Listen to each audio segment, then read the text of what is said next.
Good morning po. At napakasaya po pagmasdan ng mga anak ng Diyos sa isang kasamang nagpupuri sa Panginoon. Amen? Amen. Amen. Amen. Praise the Lord. At ngayon po umagang to, tayo po ay dadako po sa panigulang panalangin sa ating Panginoon at ating pong damhin ang presensya ng Diyos sa umagang ito. Tunay na the Lord is here. Amen? Amen. Kasama po natin ang Panginoon. Amen? Sa umagang ito. Tayo pong lahat ay umuko at tayo po ay manalangin. Oh, hallelujah, Lord Jesus. We worship you, O God. We exalt thy name, O Jesus. Hallelujah, Lord. We invite your presence, O God, sa umagang ito, Panginoon. O Holy Spirit, come. Hallelujah, Jesus. Hallelujah, Lord. We praise your name, O Jesus. Yes, O Lord God. Amang banal, maraming pong salamat, O Diyos, sa umagang ito. At kami, Panginoon, ay ginising mo, Panginoon, ang malakas, Panginoon. Lord, salamat, Panginoon, sa kalakasan na aming taglay ngayong umagang ito, Panginoon. Salamat po, Panginoon, Lord, for the gift of life, Panginoon, O Lord God, sa aming buhay. At kami po, Panginoon, ay narito, Panginoon, O Lord. At kami ay nagpapasiyasat, Panginoon, ng aming mga puso. Linisin niyo, Panginoon, ang aming mga puso, isipan, Panginoon, sa umagang ito, Panginoon. Patawarin niyo po kami, Lord, sa lahat ng aming pagkakasala, Panginoon. Tunay nga, O Lord, you are faithful and just to forgive us. Salamat, Lord, sa iyo po, Panginoon, Lord God, na nakapatawaran, Panginoon, Lord, na ginawad mo po sa aming mga buhay. Salamat, Panginoon, Lord God, sa Lord, sa iyong banal na dugo, Panginoon, O Diyos. Salamat, Panginoon, Lord, sa ginawa mo, Panginoon, O Lord God, sa krus ng Kalbaryo, Panginoon. At amin po, O Diyos, Lord, ay pinabalik sa iyo, Lord God. Lord, ang lahat ng papuri, Panginoon, O Diyos, na dapat lamang ikaw ay ang tumanggap, Panginoon, O Diyos. Lord God, sa umagang ito, Panginoon, ihanda mo kami sa aming panambahan, Panginoon, sa umagang ito. At sinasaway po namin ang anumang mga distraction sa aming kalagitnaan sa pangalan ni Jesus. In Jesus' name, Espiritu ng kabigatan, lumayas ka sa aming kalagitnaan. In Jesus' name, in Jesus' name, anumang gawa ng kaaway ay pinapalayas namin sa umagang ito. In Jesus' name, wala kang karapatan sa lugar na ito. In Jesus' name, Lord God, sa umagang ito, Panginoon, nalangin ko, Panginoon, ang lahat ng tatayo, Panginoon, Lord, sa pulpitong ito, Panginoon, Lord, ugasan at balutan mo, O Diyos, ng iyong banal na dugo.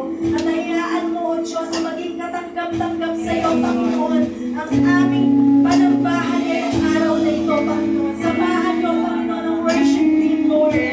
Patuloy nga, Panginoon, na kumilos ka, Panginoon, O Lord.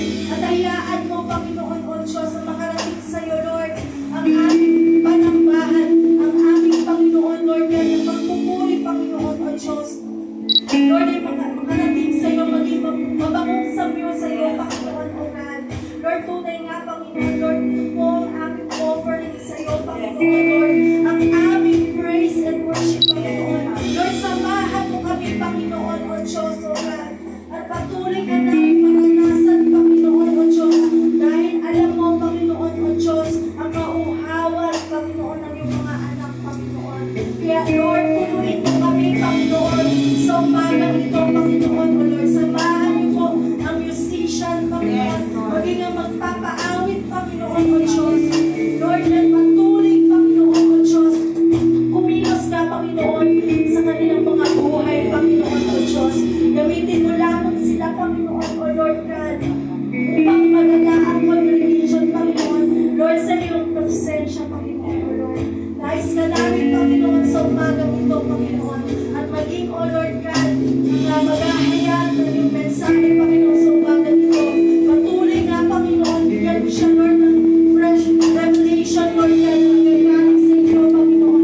Gamitin mo lamang ang kanyang buhay, Panginoon, Lord God, para may pahayag, Panginoon, ang iyong nais, Panginoon, Lord God, na mensahe, Panginoon, O Diyos, para sa bawat isa, Panginoon.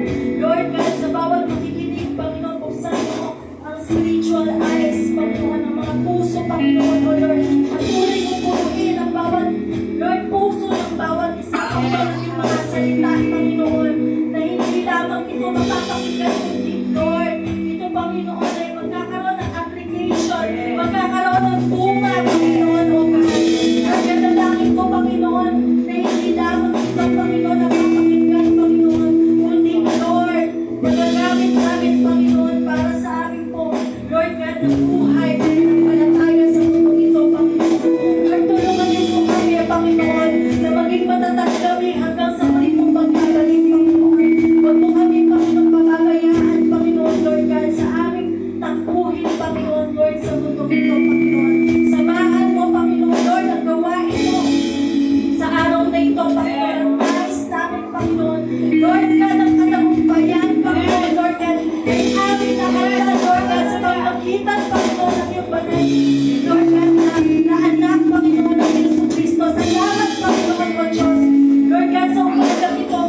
po ang pinagpala ng Panginoon sa buong isang linggong ito? Amen. Praise God. Sino po ang nais na magbalik ng papuri sa Panginoon? Praise God. Sino po? Amen. Praise God. Meron po ba? Sige.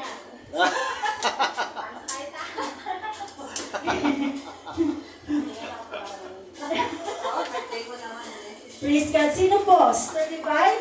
Wala siya si Divine. Praise God. At ngayon po ay we're approaching po sa ito pong week na ito ay Holy Week, and tayo po ay inaalala po natin ang ginawa ng Panginoon na kabutihan po para sa atin. In spite of tayo po ay makasalanan, tayo po ay iniibig ng Diyos, at tayo po ay ganun po tayo kamahal ng Panginoon. Kaya talaga pong grateful po tayo dapat sa Panginoon. At ako po ay nagpapasalamat sa Panginoon at patuloy niya po akong binibless ng kalakasan. Sa kabila po ng araw-araw po na kapaguran, ay andun po ang stress ng Panginoon na ibinibigay niya po sa akin. Kaya maraming pong salamat. At ako po ay, minsan po naiisip ko po ang ginawa ng Panginoon po sa aking buhay. Kasi po, nandun po talaga yung pasasalamat ko sa Panginoon. Dahil po, may nangyayari po na bagay, na hindi maganda, na hindi po natin talaga gugustuhin.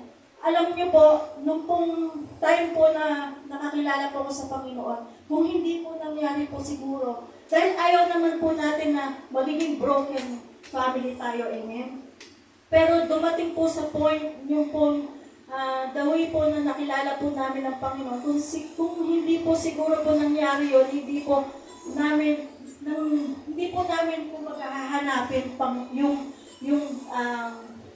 talagang sabihin po natin yung kasagutan doon po sa naging problema.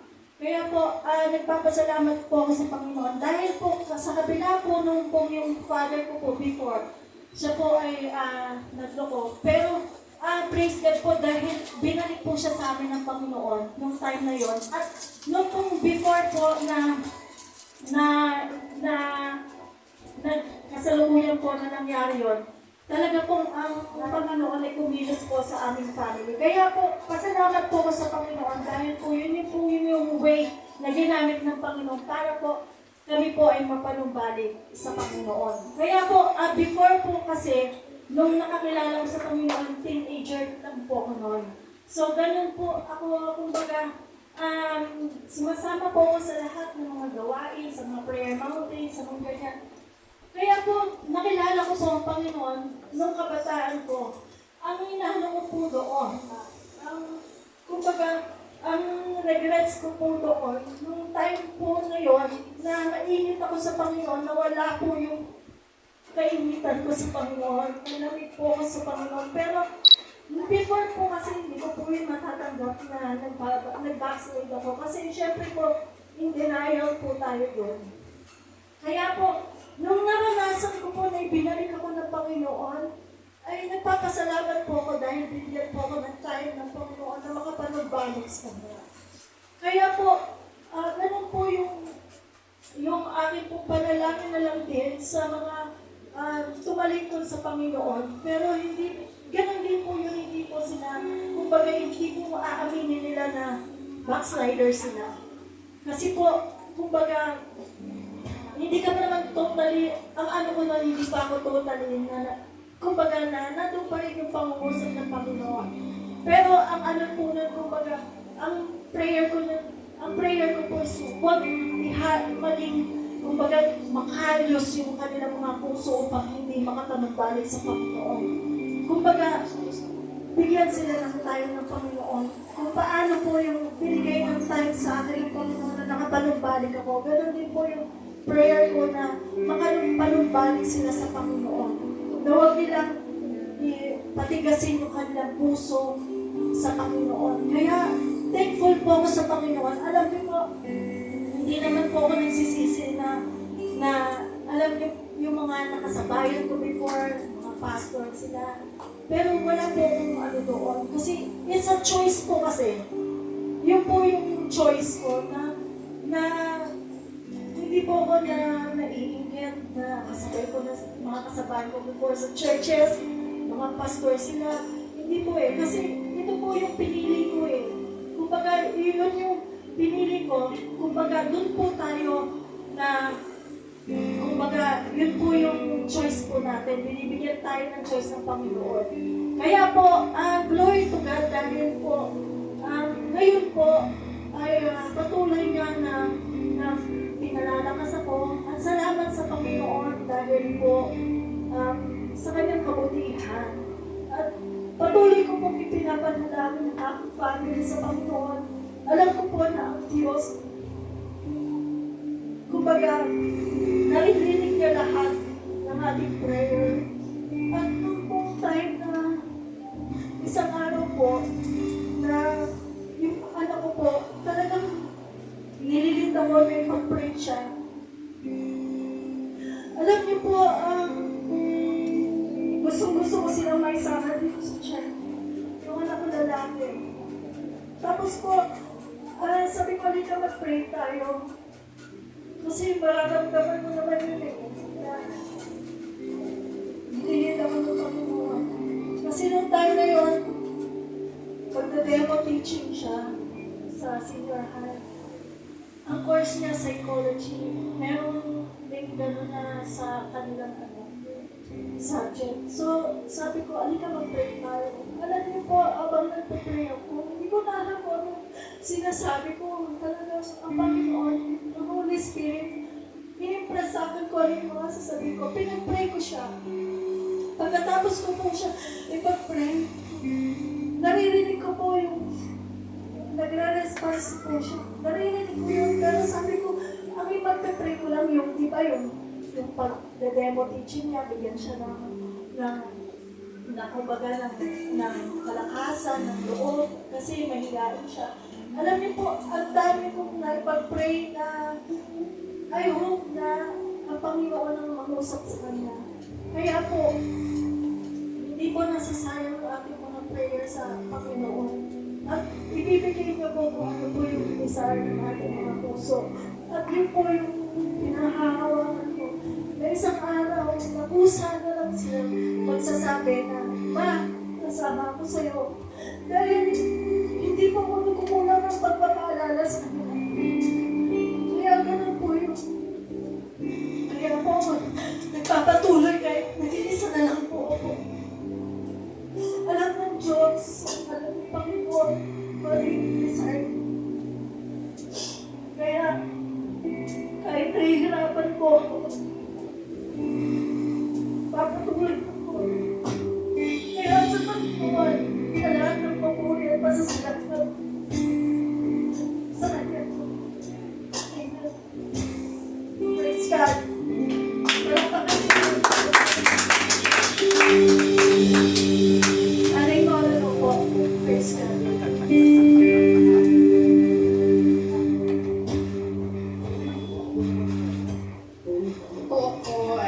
Good morning sa atin lahat. Noong 2001, doon kami, kasi noong 2001, doon kami, dinakot namin ng Panginoon. Yung anak kong bunso, sabay kami. Pero si Dek nauna siya na tumanggap sa Panginoon. Tapos yung anak kong babae, siya nagdala sa amin. Salamat sa Diyos na siya siya naghanap ng church na born again Christian. Dinala kami doon sa Faith Fellowship Church sa Cubao. So, doon kami tumanggap sa Panginoon. 2001 yon. Pagkatapos, masaya. So, nandoon yung talagang mahilig ka sa Panginoon. Yung nandoon yung kami, tawag nito, maatin kami lahat ng mga doon, na pinapa-attend kami. Yun pa si Sister kasama ko, nakikita ko siya si Sister Sister doon, at saka kanyang nanay, mga anak, nakikita kami doon kasi nagsisimba rin sila doon. Sila Sister Giselle. So, ginagamit ako na yung usher ba sa bulwangan sa church doon. So, nag-good morning kami, nagbibigay kami ng flyers, gano'n. Doon nakikita kami ni Sister Giselle doon. Hanggang sa saka nagano rin kami ng bibigay kami ng sobre, ganyan, tapos yung so ayun, medyo matagal na kasi yung video. Kaya nung nalipat kami dito sa Mateo, sabi ko, saan tayo dito? Nalipat na tayo. Saan tayo mag-church? Sabi ko gano'n. So, ayun, nag-tingin naman yung anak ko malilipatan namin kasi pagka ikaw pala, nagdalanggap mo na sa Panginoon, yung tuloy-tuloy ka na ba na hanapin mo talaga na ikaw ang na kung saan ka lumako, kung saan ka mag-church, gano'n. Dito sa Mateo, nung limipat kami dito, kasi nakakuha na kami ng bahay dito, so ayun, nakita ko na nung si Sister Cecil. Nakita naman kami. So dito ko siya nakatira sa Mateo, Sister Cecil. Sabi ko, kasi sabi ko gano'n, bumili ng tubig sa amin. Sabi ko, Sister Cecil yun So ayun, tapos, maghanap tayo ng mag-church natin. Sabi ko, yung anak ko maghanap. Tapos may naririnig kami sa kapitbahay namin. Sila Pastor Adri naman. Kumakanta doon ng kanta ng sa Panginoon. So sabi ko, namimiss ko, naririnig ko, parang nabibless ako. Sabi ko gano'n, yung pala may gawain din sa kanila. Ayan si Brian Panit. Tapos si Alexia, Brian yan. So, yung karga-karga pa namin si Alexia noon. Karga-karga namin ganyan. Bumibigi ko sa kanyang mama. So, ayun. Maano talaga siya, makulit. Pero, ayan. Galit pa lang yan, yung nag-invite na siya. Punta kayo sa bahay namin. Time ng Christmas party nila. Punta kayo sa bahay namin. Maraming regalo doon. Ganyan din naririnig ko naman yung mga nila, nagkakanta nila sa Panginoon. Matin kami, Bible study nila, gano'n. Sabi ko, okay naman na, masaya. Sabi ko, masaya naman. Tapos hanggang sa tuloy-tuloy na kami doon. Kaya sila Pastora dyan. Tapos nakita naman kami ni Cecil dyan sa bahay. Kaya sama-sama ka. Hanggang ngayon sama-sama kami. So yung time ko kay Lord talaga na hindi kami pinag-iwalay nila Sister Cecil at Pastora dyan. Doon kami nagkakakilala. Si Pastora dyan nung maano siya nung na mag-akay talaga. Panay ang kanyang sa amin, invite sa amin. Natin naman kami kasi masaya doon sa kanila. Ayun. Kaya thank you kay Lord na tuloy-tuloy pa rin na nandiyan yung namin, yung relasyon namin sa Panginoon. Kasi kung nakakilala ka pala sa Panginoon, hanapin mo siya. Kung saan ka talaga pupunta, gano'n, na sambahin siya, gano'n. Kaya salamat sa Lord na doon na hindi siya tumitigil sa pagtawag niya sa amin. Siguro sabi ko, baka tayo tuloy-tuloy na gagamitin niya tayo sa vineyard sa church niya. Sabi ko gano'n. Kaya yun, awan ng Diyos talaga. Hanggang ngayon, talagang natutunan na pagpipili niya talaga sa amin. Salamat kay Lord. Amen. Amen. Maglinis ka. Amen po rin ng Panginoon. At ngayon po ay tayo po ay Umaya. po sa mag-11 na po. Dito, nakatay pa rin. Walang oras. Excited na po ba tayo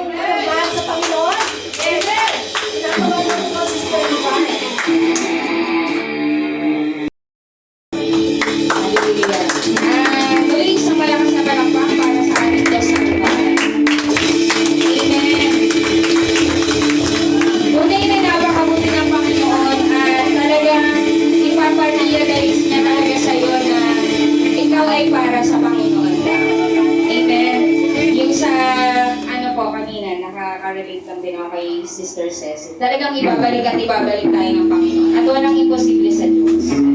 Amen po. Ayan, gusto ko lang, naiksi lang naman po ito. Gusto ko lang po i-share yun nga, yung natapos na, yung graduation na, yung stressful days sa school. Nagpapasalamat ako sa Panginoon. Pero, ayan, sinusubok na naman tayo. Kahapon po ay galing ulit ako sa clinic. Yun, hindi maganda yung result ng ano ko po, ng lab test ko. Pero patuloy kong pinagpipray sa Panginoon. Kasi kung ang Diyos nga, nabuhay niya ang patay, napalakan niya ang pilay, di ba? So, ano ba naman yun na sabi ko, Lord, kung ito na yung mga huling mga pagkakataon para makaawit ako sa'yo ko ibibigay yung boses mo. Kasi lahat naman ng meron tayo ngayon sa Panginoon. Amen po. Kaya tayo lahat ay umawit sa Panginoon.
Narito ang pagsama mo, Panginoon.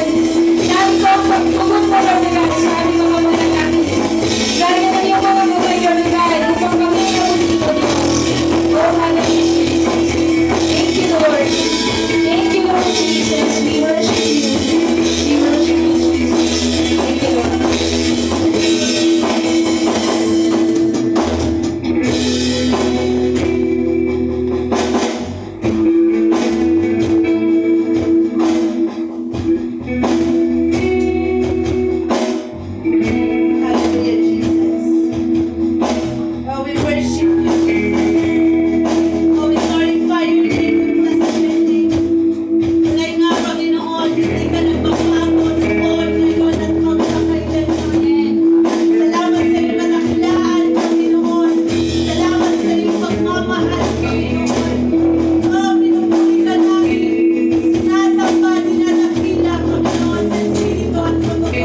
two or three gathered in His name, He is in the midst of us. Amen? Huwag kang pumayag na hindi ka kausapin ng Panginoon sa umagang ito. Amen po ba?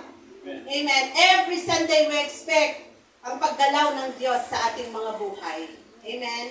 Kaya, sabi ng Panginoon, kung merong 2 o 3 na nagkakaisa, nandito siya sa ating kalagitnaan. Amen? So, naniniwala ba kayo? Amen. Amen. Sige, palakpak mo yan sa Panginoon.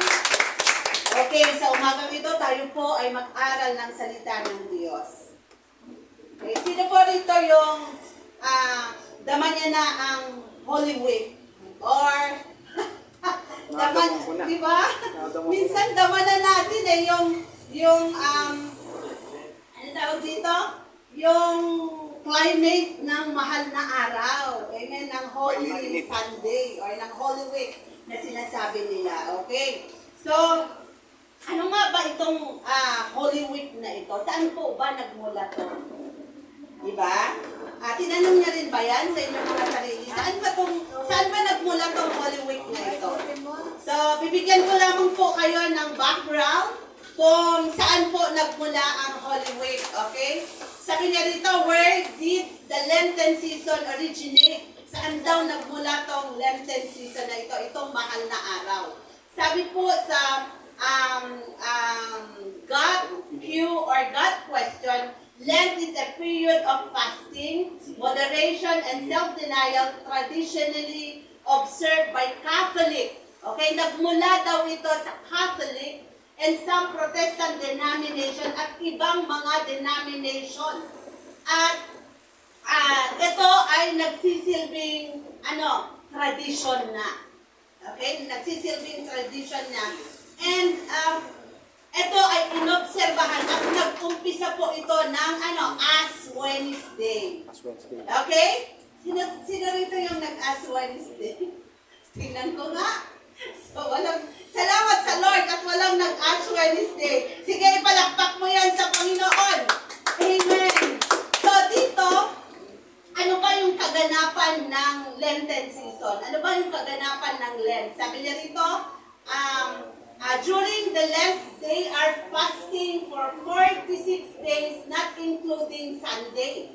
So, ibig sabihin, ang mga Catholic or ang mga Protestant and all the denomination ay sineselebrate nila yung tradition na ito na nagpa-fast sila for 40 days. Okay? Ay, sabi niya dito, participant eat sparingly. Dito po nagaganap yung sinasabi nilang pagkain ng konti-konti or yung sinasabi nilang fasting. Yung iba nagpa-fasting. Yung iba, ang sabi nila, bawal kumain ng karne. Tama? So, dito ay pinractice nila yung kumain ng konti. Ngunit, ito yung question, hindi nila pinractice, okay, yung paggawa ng hindi masama. Okay? Sabi niya rito, it is not uncommon, okay, bihira po sa kanila for people to give up smoking during Lent. Hindi po nila maialis yung hindi manigarilyo, okay, or to swear of watching television, okay, or eating candy or telling lies. Hindi po nila maiwasan yon. Okay, ito po yung tradition nila. Kaya pag Lent season, okay lang na hindi sila kumain ng ganung karami. Pero alam niyo po, hindi nila maiwasan ang pagsabi ng mga lies or yung kasinungalingan. Hindi rin nila maiwasan yung paninigarilyo or panood ng mga television at kung ano-ano pa. So, ibig sabihin, hindi nila kayang mag-sacrifice sa lahat ng bagay. Amen. However, over the centuries, Lenten observance have developed much more sacramental value. Many Catholics believe that giving something, okay, for Lent is a way to attain God's blessing. So, ginagawa lang pala nila ito para ma-bless sila. Ginagawa lang nila ito para merong blessing na kapalit yung sacrificial nila, yung pagsasakripisyo nila. And they do all this to save themselves from hell. Ginagawa nila rin to para i-save yung kanilang sarili sa sa impyerno. Kaya nga, di ba, ngayong Lenten season, ngayong darating na linggo, di ba, marami po dyan ang magpapapako. Marami dyan ang lumalakad ng nakaluhod. Marami dyan ang mga nag-aalay lakad. Marami dyan ang nagbubuhat ng mga krus. Okay, ng mga, kasi marami sila, okay?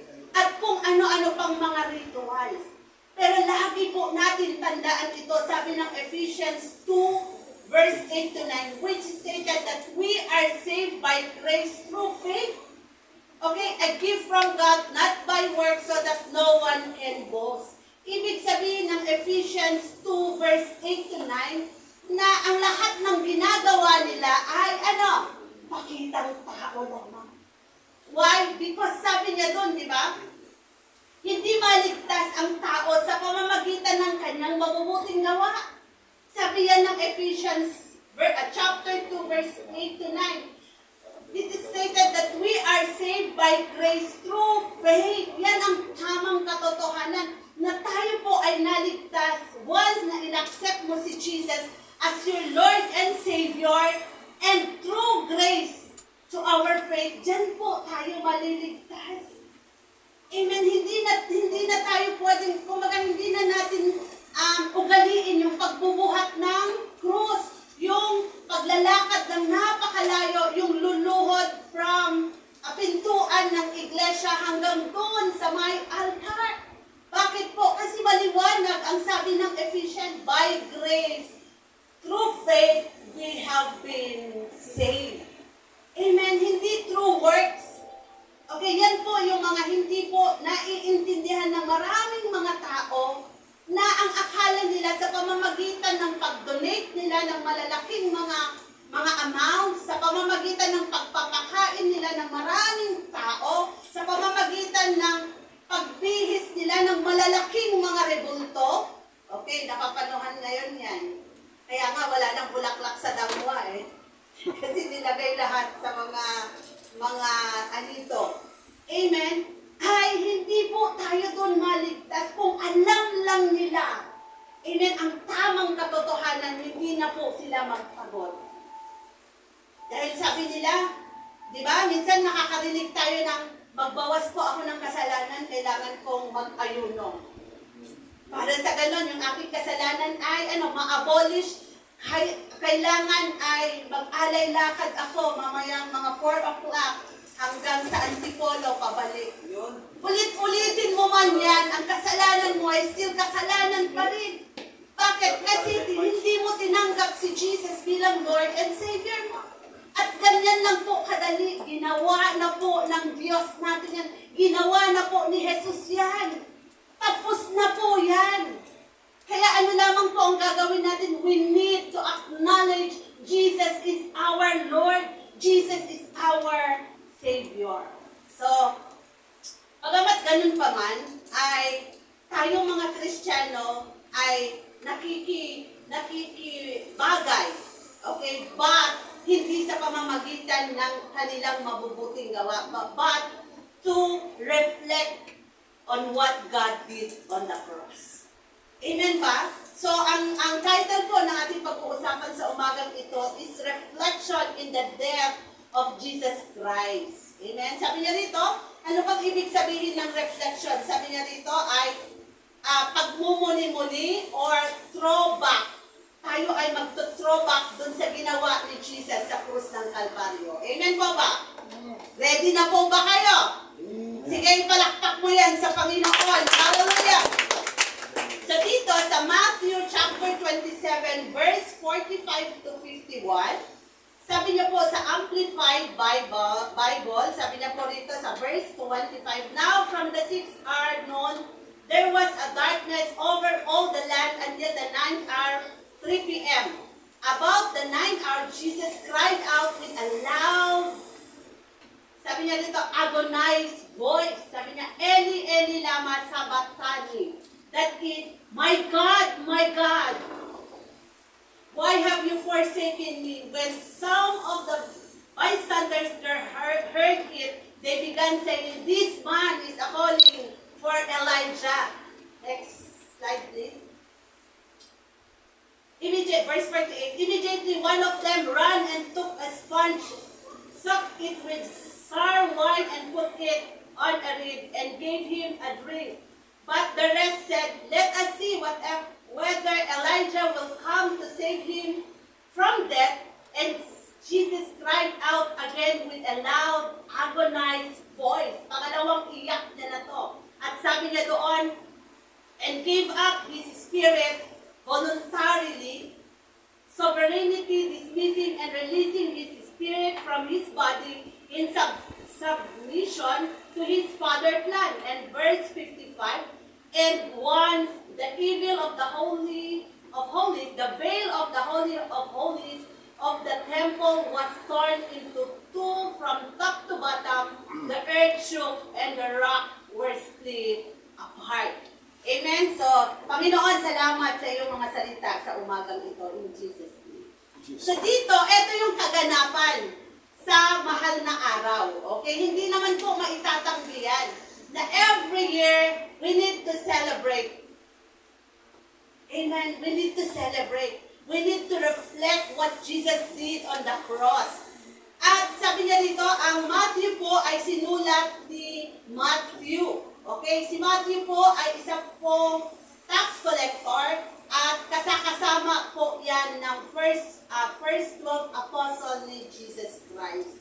Okay? Ang summary po ng ating pag-aaralan sa umagang ito, Matthew recount the event of Jesus' trial, condemnation, crucifixion, and burial, focusing on the actions of Jesus' authorities and the Roman government Pilate, ultimately leading to Jesus' death on the cross. So ito po yung kaganapan ngayong mahal na araw. At dito po, bibigyan ko po kayo ng brief or ng summary kung paano po yung event na naganap hanggang sa pagpako ni Jesus Christ. Alam nyo ng lahat to. Alam nyo na ba lahat? Ang story ng pagpako po ni Jesus Christ. Amen. So, ikukwento ko pa ba? Hindi na. Okay, sige, kwento natin. Baka nakalimot na yung iba. Okay, dito po, makikita natin yung a night before Last Supper ay, di ba, ipinagkanulo ni Judas si Jesus Christ. Nung siya po ay dinala sa harap ni Pilate, okay, the chief priests and elders delivered Jesus to Pilate, the Roman governor who find no fault in Jesus. Nung nagkaroon po ng question and answer portion or negotiation at that time between this Pilate and Jesus Christ, wala pong nakitang kasalanan si Poncio Pilato. Sinabi niya pa nga doon, who are you? You are ikaw ba ay pinadala na Messiah? And Jesus answered, sinabi mo yan, sa'yo na rin nanggaling yan. So nung time na yon ay nakita ng Pilate na ito na wala namang ikakaso sa Jesus na ito. At Pilate, dilema, yun po yung dilema ni Pilate dahil siya po ay nasa government nila at that time. At pag may dinadala dun sa kanila, dapat meron pong kasalanan. Etong taong to, walang kasalanan. Walang narinig si Poncio Pilato na isa man lang na kasalanan niya. Kaya yun yung naging dilema niya. Sabi niya rito, Pilate offered the crowd a choice between Jesus and Barnabas, a notorious prisoner, and the crowd chose Barnabas, demanding Jesus' crucifixion. Dito sa kaganapan na ito, meron kasing feast ng araw na yon. Fiesta po sa araw nila. At tuwing sasapit po ang feasting na yon, kung sino po yung nasa kulungan, ay magsasabi ang taong bayan kung yung tao ba yon ay ipuprucify or mapapawalang bisa or mapapalaya. At nung time na yon, ay isinisigaw nila, kasi sabi ni Poncio Pilato, sino ang papakawalan at ikukulong. Sabi po ng mga tao, ay papalabasin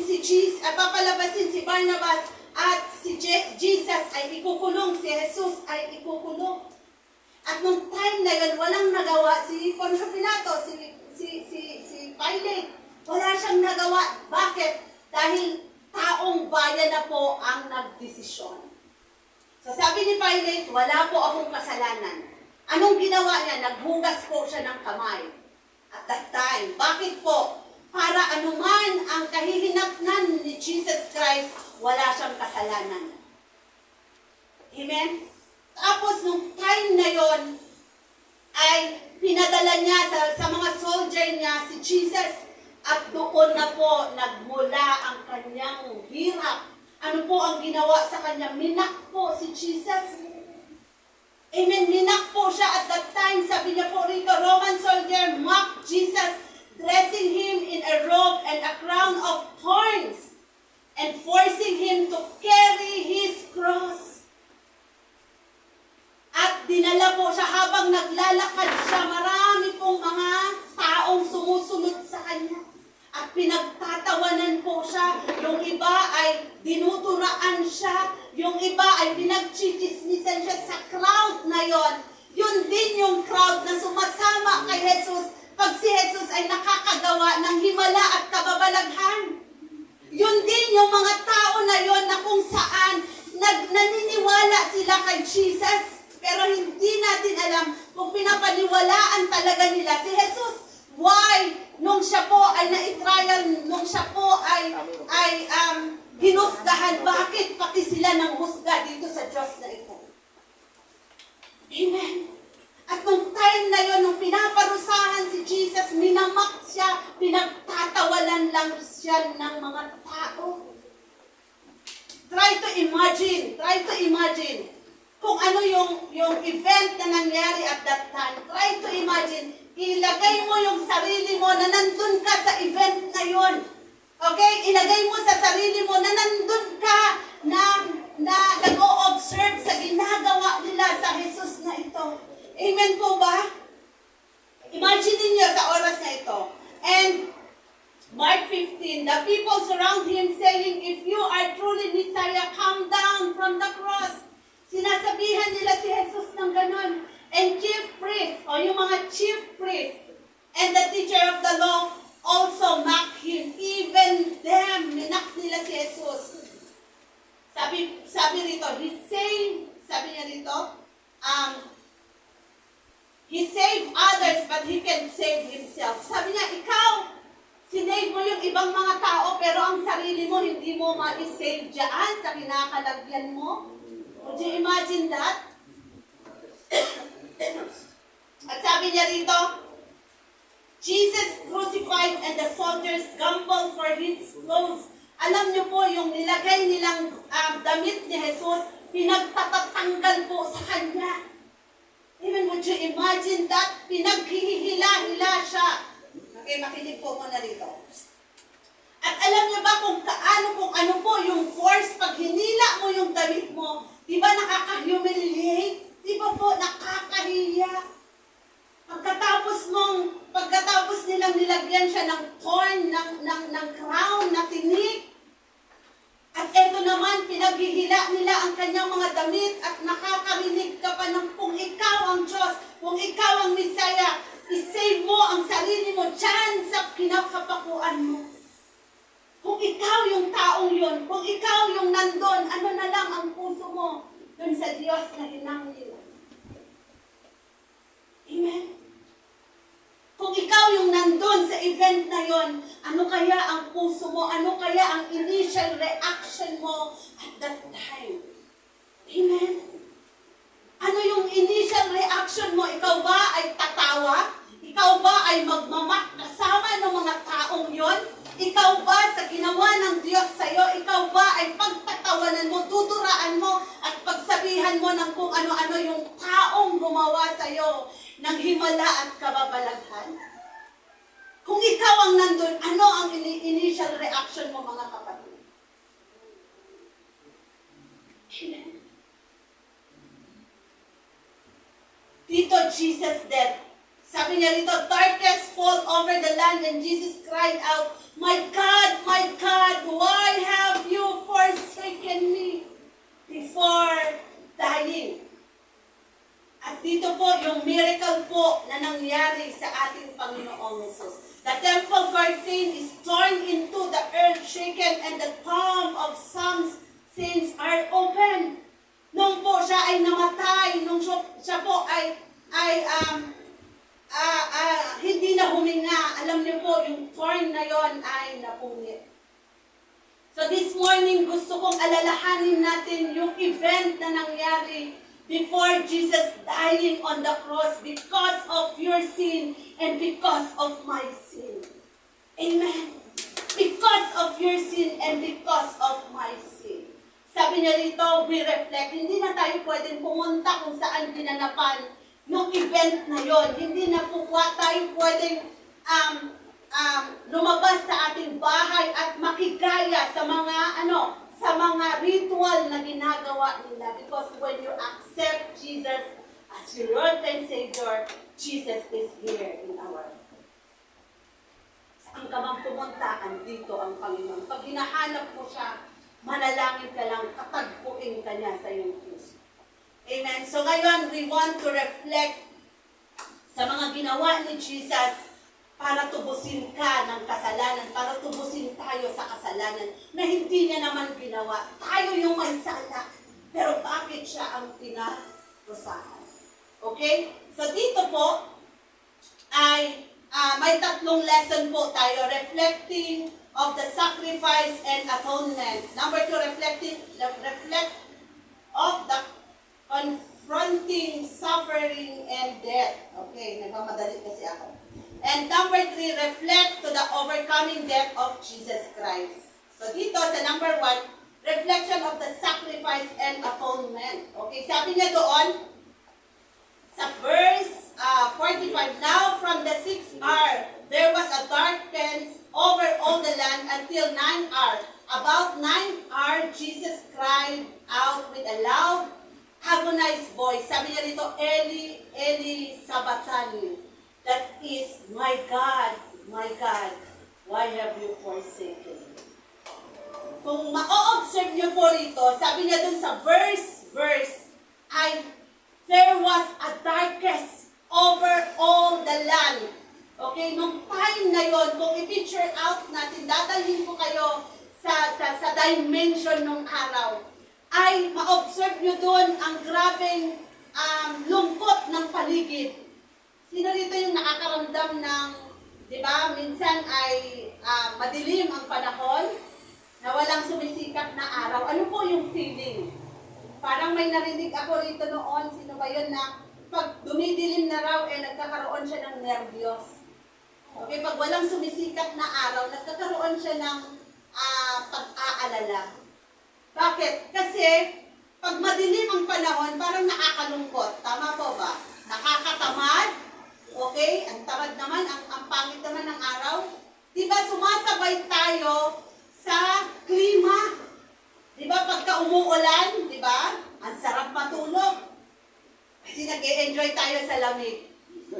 Okay, dito po, ay nakita ko po yung dalawang, sabi niya dito, there are two darkness referring sa ating binasa. Ang number one po, ang una pong darkness ay yung sa paligid. Nung time po na pinaparusahan nila si Jesus, na nakahang po siya ng crucifixion, di ba po na dumilim ang paligid?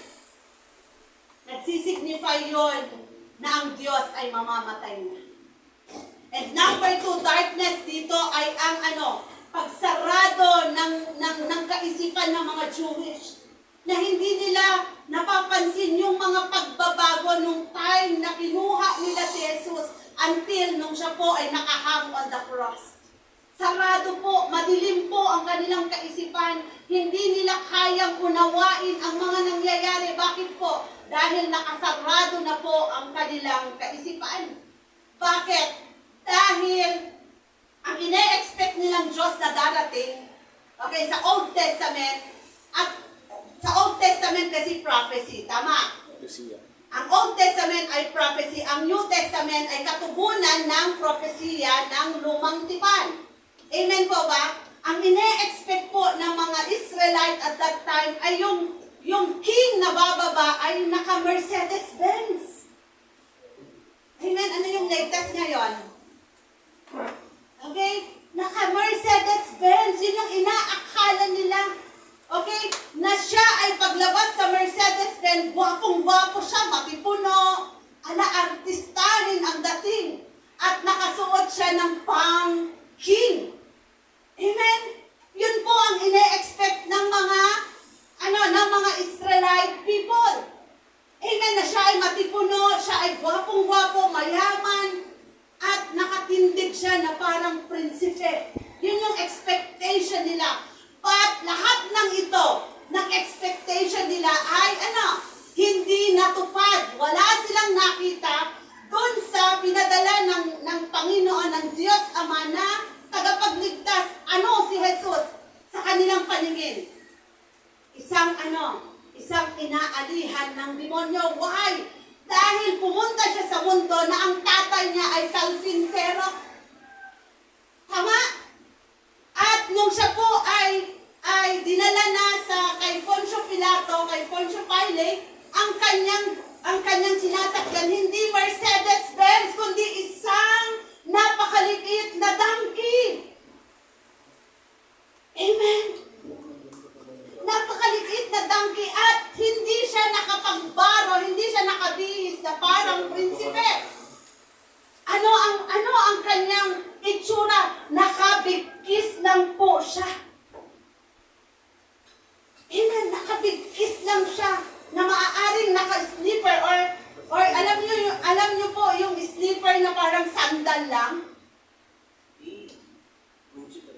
Amen. At nakatali lang ng kung ano-anong panali at just a piece of cloth yung kanyang sinuot. Dito po na-upset ang mga Israelita. Kaya nung dumating si Jesus at nangangaral ng salita ng Diyos, sarado na po ang kanilang kaisipan. Bakit? Dahil ang kanilang sinusunod ay ang Aaronic laws na walang iba kundi ang Law of Moses. Amen, yung Law of Moses, pinili pa nila doon, hindi lahat yung 12 ang sinusunod nila. Kung ano lang yung gusto nila, yun lang ang isinasabuhay nila. Kaya nung dumating si Jesus, hinusgahan nila siya. Okay? Hinusgahan nila siya. And sabi niya dito, the word, my God, why have you forsaken me, are the first word of Psalm 22, which is Psalm of Lament and suffering, and Jesus cried his fulfillment of his prophecy. Umiyak ang Panginoon, hindi dahil nag-regret siya, hindi dahil nagsisi siya sa kanyang naranasan, kundi nag-lament siya sa suffering and umiyak siya because of the prophecy of the Old Testament. Amen? Siya kasi yung pinangako, natutupad dun sa prophecy ng Old Testament. Nakuha nyo? Nakuha nyo ba? So, sa hirap ng kanyang dinanas, alam niyo yung sobrang tayo nga, di ba? Napako lang tayo na hindi sinasadya. Alam niyo na kung anong sakit si Brother Mark nga, napaso lang ng tambutso. Ano kayang feeling niyan? Diba? Alam niyo yung nabanlian kayo ng tubig na hindi niyo sinasadya? Ganun po, mas higit pa doon ang naranasan ni Jesus. Amen? Mas higit pa doon ang naranasan ni Jesus. Kaya yung pag-iyak ni Jesus, hindi po yung pag-iyak niya sa hirap na dinanas niya at that time, umiiyak siya dahil, Lord, Ama, nagawa ko na ang propesya niyo. Amen, nagawa ko na ang propesya niyo. At sabi niya doon, in the second time, umiyak po siya, di ba? Umiyak po siya. Bakit? Sinabi niya doon kung nasaan ang kanyang ama. Sabi niya, this cry reflected Jesus' experience of being the weight of the world sin, yung hirap na dinanas niya. Yung magbuhat ka ng krus, magbuhat ka ng napakabigat na po. Sino po rito yung nagbuhat ng isang sakong bigas? Yung 50 kilos. Sako pala. Minsan 15 kilos, nagre-reklamo ka na. 25 kilos, nagre-reklamo ka na. Ito pa kayang Diyos na nagbubuhat ng napakabigat ng kasalanan ng sanglibutan. Amen? At walang tumulong. Meron pong isang tumulong, by force pa yun ha. Nabuhat niya ba yung krus na yun? Hindi.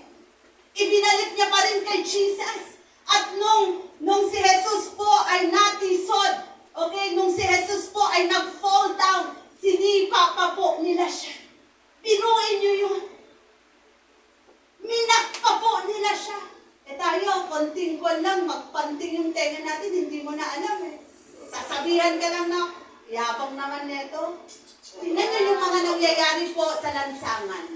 Tama po ba? For example, yung mga nangyayari ngayon na barilan sa lansangan. Mga motorista. Diba? Nagpapatayan ng dahil sa salita. Si Jesus po. Imagine niyo yung ginawa ni Jesus. Amen? So yung ginawa ni Jesus, hindi po biro yun. Kaya sabi niya po rito, in the second time around, He cried. He cried out because of the trauma He suffered from the Roman soldier, and feeling niya, iniwan siya ng Diyos. Iniwan siya ng kanyang ama. Because of the past, meron po siyang meron siyang experience, the feeling niya, iniwan po siya ng kanyang ama.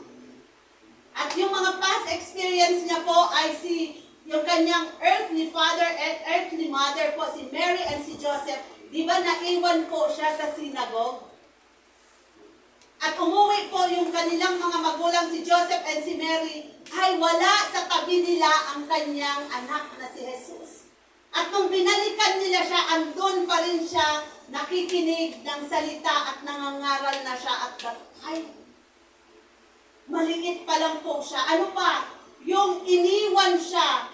Okay, ni Peter. Pinagkakatuwa siya ni Peter, di ba? Itinagtuwa siya ni Peter ng 3 times.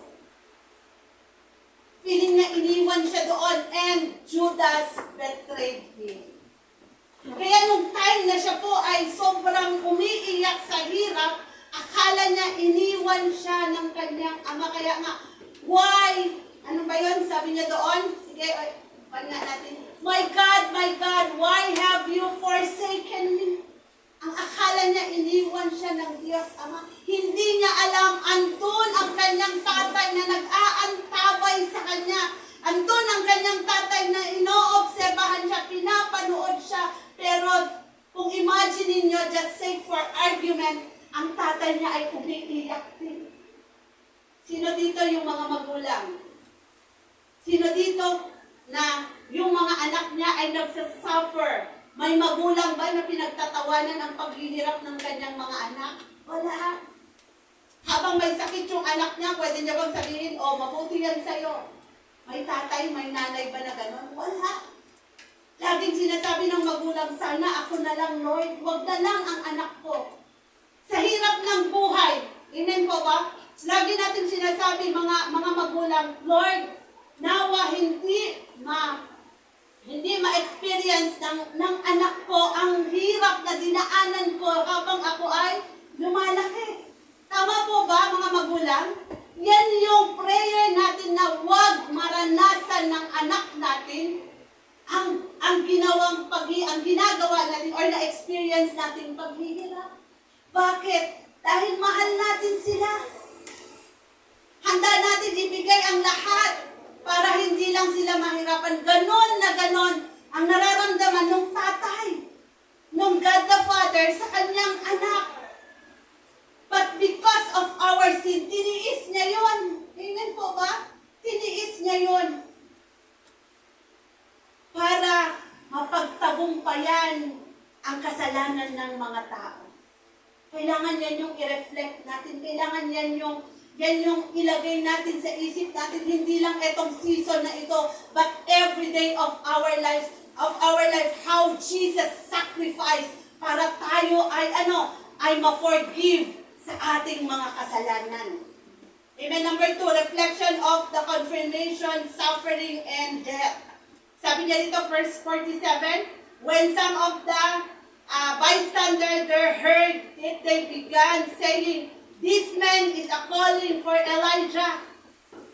Immediately one of them ran and took a sponge, soaked it with sour wine, and put it in a reed and gave him a drink. Anong tawag dito? Ang ibinigay sa kanya ay suka na maasim. Sino rito yung ang hanap mo ay tubig pero ang ibinigay sa iyo suka? Maasim, something maasim. Nakakabawi ba yun? Ang nakakapawi ba yun ng uhaw ng isang tao? Hindi. Mas lalong mauuhaw ka. Amen. Mas kailangan mo ng tubig pero anong ginawa nila? Imbes na tubig ang ibibigay dapat, ang ginawa nila ay maasin, something maasin. Amen. So biruin nyo yun. But the rest said, "Let us see whatever." Ano tawag doon? Sabi niya dito, "Let us see whether Elijah will come to save him from the death." Minakpa nila doon. Sige, tingnan nga natin. Sige, yan, ibigay mo. At tingnan natin kung kukunin siya ni Elijah. Amen. Grabe naman yung humiliation na ginawa nila sa ating Panginoon. Panginoon na kung saan, Jesus na kung saan wala siyang kamuwang-muwang. Jesus na kung saan wala siyang kasalanan, malinis siya, but because of the sin of this world, inako niya lahat yun. And they missed the understanding of cry out of Jesus to his Father. Na misunderstand nila yung iyak. Iyak ng paghihinagpis, iyak ng hirap na dinanas po ng ating Panginoong Jesus sa kamay ng mga soldiers. And then think Jesus calling Elijah, the prophet who was believed to be coming back. Amen. Grabe po yung pagmamak nila, yung pagpupuli nila sa Panginoong Jesus. Amen. One of the people standing there offered Jesus a drink, wine, vinegar, or sponge. Sabi niya doon, this was common way to offer a drink to a crucified person. Yung pagkukrucified ng Panginoon, di ba nakita niyo doon sa Golgotha, okay? Sa Mount ng Golgotha, nakikita niyo doon yung katabi ni Jesus na dalawang lalaki. Okay? Na magnanakaw. Yun po ay tradition po nila, gawain po nila pag meron pong lumabag sa kanilang batas. Hinahang po ang tao nung araw. At si Jesus po ang kakaibang ginawa sa kanya. Nakahang na, minak pa siya, binuli pa siya, sinuutan pa siya ng thorn. At yung damit na ibinalot sa kanya, pinagpipira-piraso pa nila. At tiniyak nila, nung pinako nila si Jesus, tiniyak nila na nakapako sa isang piece of food. Amen. Pero nagreklamo ba ang ating Panginoon? Naglabas ba siya ng hininakit at that time? Nagsabi ba siya any single word? Sabi niya sa Bible, wala tayong narinig. Kaya niya namang gawin niya. Amen? Kaya niya namang sabihin na ang lahat ng taong ito na gumawa sa akin ng masasama ay mamatay. Pwede lang. Bakit? Because He is a God. He is all-powerful God. Pero hindi niya binuka ang kanyang bibig. Would you imagine that?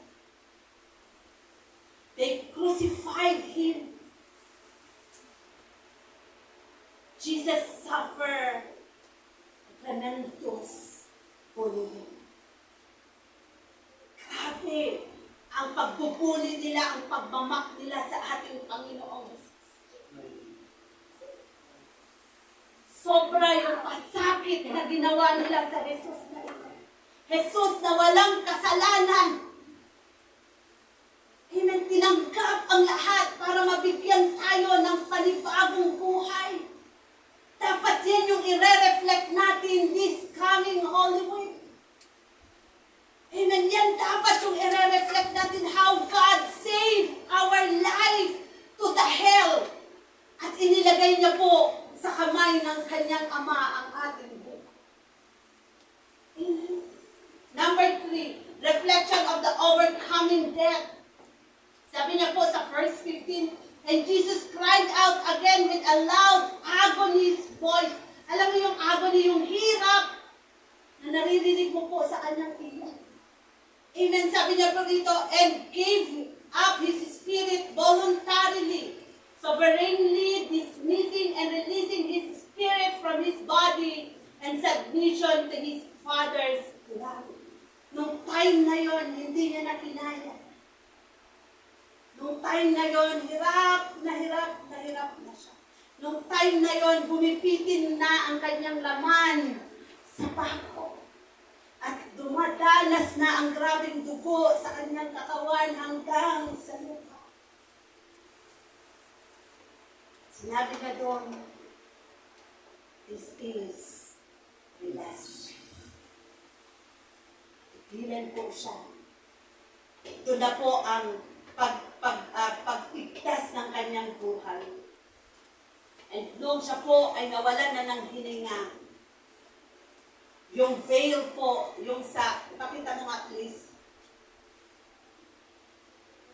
yung sa Holy of Holies, na one time, minsan sa isang buong taon, nag-o-offer po ang pari na yan. Siya po yung pinili na pupunta po sa Holy of Holies, sa altar po, para mag-alay, para humingi ng tawad sa mga tao. Amen? Birthday. Yung kanina. Yung sinabi ko sa'yo. Yung Holy of Holies, last time pinakita ko po, di ba? Meron yung katayan sa pag-aalay po ng mga handog na mga hayop para sa kapatawaran ng kasalanan. Dito po, meron po yung curtain. Ayan, may curtain dyan na kung saan napakakapal, na kung saan hindi ka pwedeng marinig sa loob. Kailangan mong pumasok, pero ang papasok lamang doon ay yung pari na walang kasalanan. Amen. Nung time na ang Diyos ay namatay, kasama po ng pagpunit ng curtain na yan, at ang sinasabi doon ng Panginoon, malaya na tayo. Amen. Malaya ka na, malaya na tayo. Pwede na tayong tumawag sa Diyos Ama, kahit na anong oras mo gusto. Amen. Pwede na tayong, malaya na tayong makipagkaniig sa Diyos Ama. Bakit? Dahil sa pagsasakripisyo ni Jesus sa kasalanan na hindi naman niya ginawa, tayo yung nagbenepisyo. Ikaw at ako ang nagbenepisyo sa kanyang pagkamatay sa krus ng Kalbaryo. Amen? Yan po ang inalay ng Panginoon sa kanyang pagkamatay. Napunit ang division na yan, ang curtain na yan, para sino man ang gustong lumapit ay malaya na pong makalapit sa Diyos Ama. Amen? Hindi ba yan napaka-amazing? Hindi ba yan napaka-wonderful? Amen po? Parang hindi kayo masaya. Parang hindi kayo masaya. Hindi ba yan napaka-palad natin? Amen? Eh kung tayo yung nabuhay nung Old Testament, do you think kaya mapatawad tayo sa kasalanan na ating ginawa? Hindi. Kailangan mo munang mag-offer ng hayop ng pinaka-perfect para mapatawad ka sa kasalanan mo. You need na mag-alay ng hayop, ng sheep. Eh kung hanggang ngayon ay hindi tinubos tayo ng Panginoon, hindi dumanak ang dugo ni Jesus sa krus ng Kalbaryo, meron kaya tayong free will? Napatawad ba tayo sa kasalanan natin? What do you think? Hindi. Tama, pahirapan pa rin ang pagpunta natin sa altar kasi hindi naman tayo karapat-dapat. Tama po ba? But because Jesus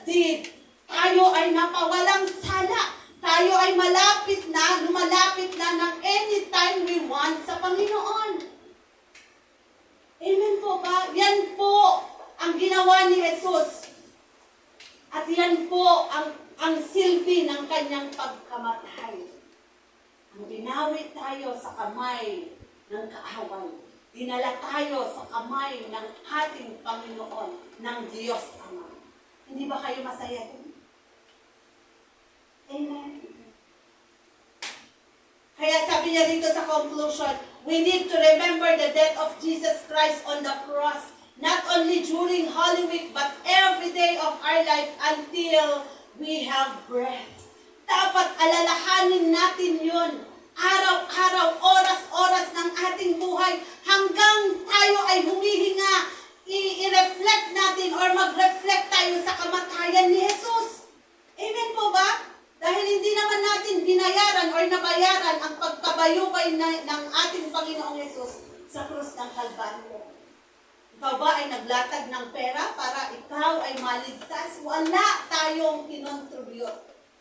Amen? Wala tayong kinontribute para tayo ay mapawalang sala sa kasalanan na ginawa po natin.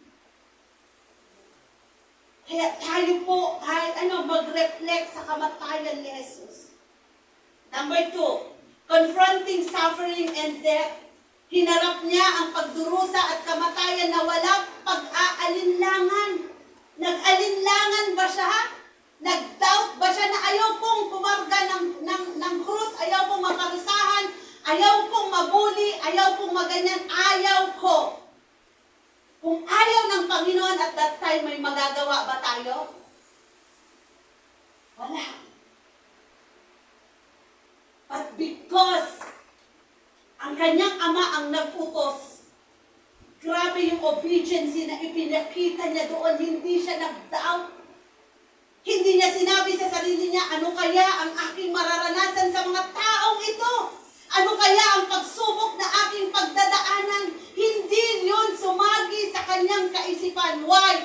Dahil ang kanyang goal, ang kanyang aim, ay maligtas tayo sa kasalanan na ating ginawa. Amen po ba? Maligtas tayo sa kamay ng demonyo at mapunta tayo sa kamay ng kanyang ama. Hindi ba yun napakabuting balita? Amen? Hindi ba yun napakabuting balita sa ating lahat? Ako, sabi ko, nung inaaral ko po to, ay hamang-hamanghang Diyos. Amen po ba? Number 3, overcoming death. Napagtagumpayan ng ating Panginoon ang kamatayan, ibig sabihin nagawa na niya ang mission niya at dito sa lupa, natubos ka na niya sa kasalanan, natubos niya na ako sa kasalanan. Ano ang kailangan natin i-respond sa katubusan na yan? Tayo po ay maglingkod sa Kanya. Ano ang katubusan ng pagtubos niya sa ating kasalanan? Tayo po ay obedience na susunod sa Kanya. Amen? Tayo po ay maglingkod sa Kanya, mag-offer sa Kanya ng papuri at pasasalamat. What is the curse of Satan? Laging sinasabi sa atin ni Satan, inilalagay niya sa kaisipan natin na wala na tayong pag-asa. Sino po naka-experience dito nung hindi niya po tinanggap, hindi pa siya nakatanggap ng salvation? Di ba yun yung laging inilalagay ni Satanas sa kaisipan natin na wala ka ng pag-asa, hanggang dyan ka na lang. Amen? Wala ka na, hindi ka na makaalpas sa sitwasyon mo ngayon. Wala ka ng pagbabago. Amen? Para kang binagsakan ng langit at lupa. Hindi po ba? Ano pa, hindi ka na makaahon sa hirap. Diyan ka na lang. Mamamatay ka dyan sa kinalalagyan mo ngayon. Wala na. Diba? Ganon si Satanas. At kung may sakit ka naman, lagi niyang sinasabi sa'yo na wala ka ng kagalingan. Hindi na yan matanggal sa'yo dahil sa ginawa mo, anong mga kasalanan mo. Yan yung ibinibinbin niya sa ating kaisipan. Amen? Amen? Yan yung lagi niyang sinasabi, talunan ka na, wala ka ng pag-asa sa mundong ito. O eto ang tali, magpakamatay ka na. Ganyan si Satanas. Ganyan ang lagi niyang sinasabi, but because of Jesus Christ, kinuha na ng Panginoon lahat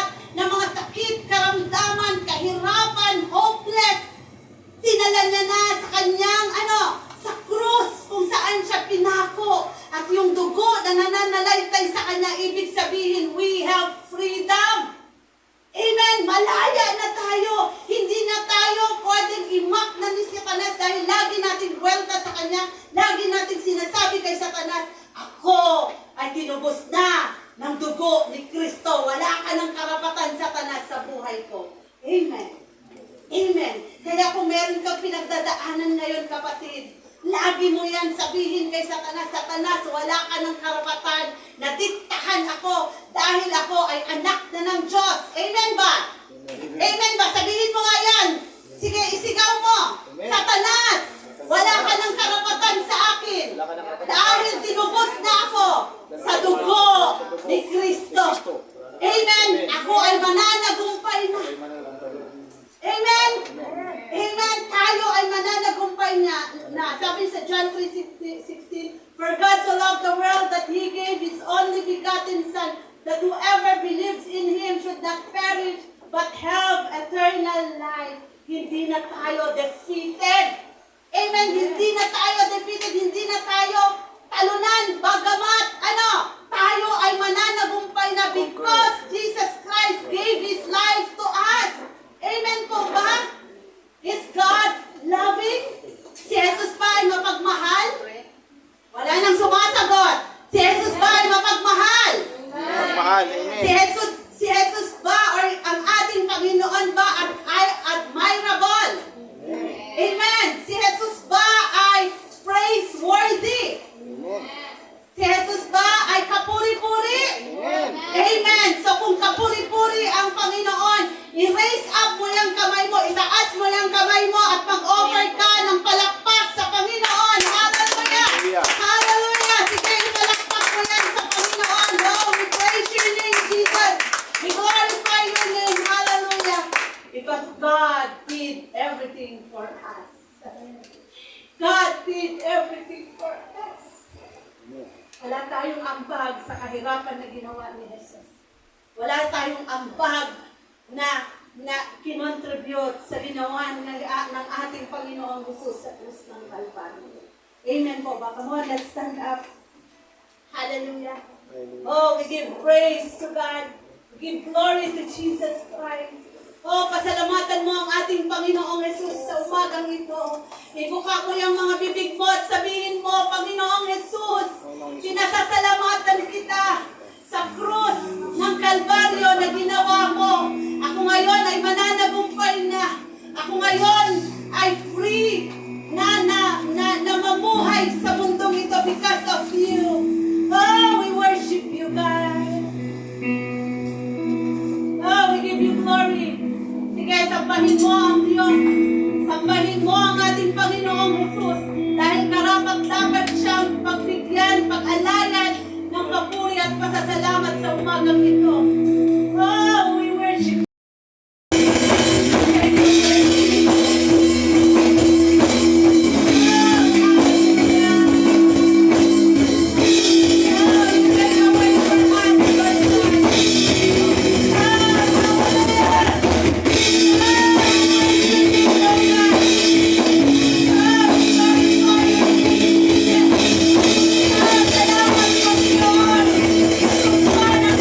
Salamat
God.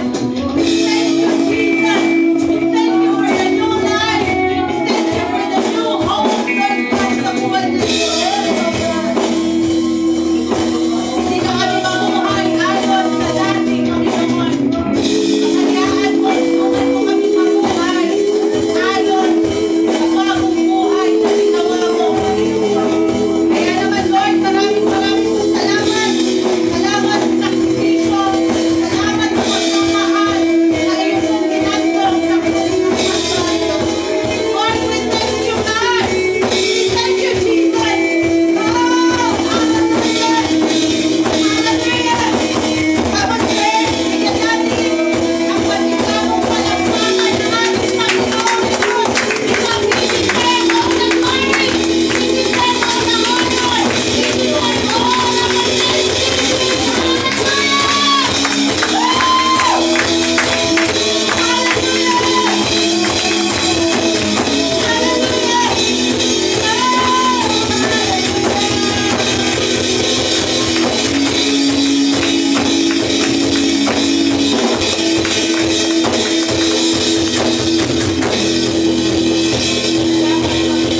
Patuloy mo kami tulungan, Panginoon, sa buhay na ito. Lagi mo pong i-reflect sa amin ang pagkapayuman mo sa krus, ang pagtubos sa aming kasalanan na hindi na kami talunan. Bagamat, Lord, sa ginawa mo kami po, Panginoon, ay isang mananagumpay, Panginoon, sa buhay na ito. Kaya, Ama, maraming salamat. At ito po ang aming samot na langit. Kapag sa pangalan ni Jesus, everybody say, Amen and Amen.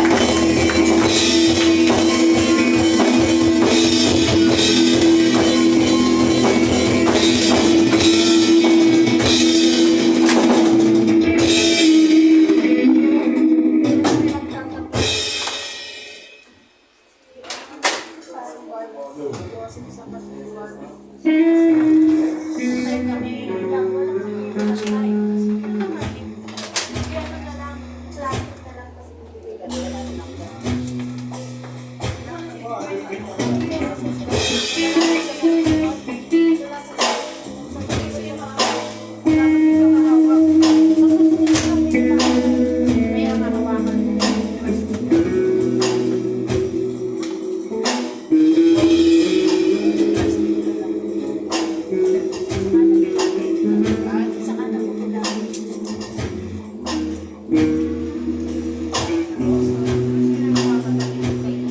Hallelujah, Lord God. Panginoon, Lord Diyos, maraming salamat at pinaalala mo sa amin, Lord, at ginawa mo sa krus ng Kalbaryo. Lord, alam mo, Lord, nakikita na namin namin, Lord God, na Lord God, na pagbibay sa krus ng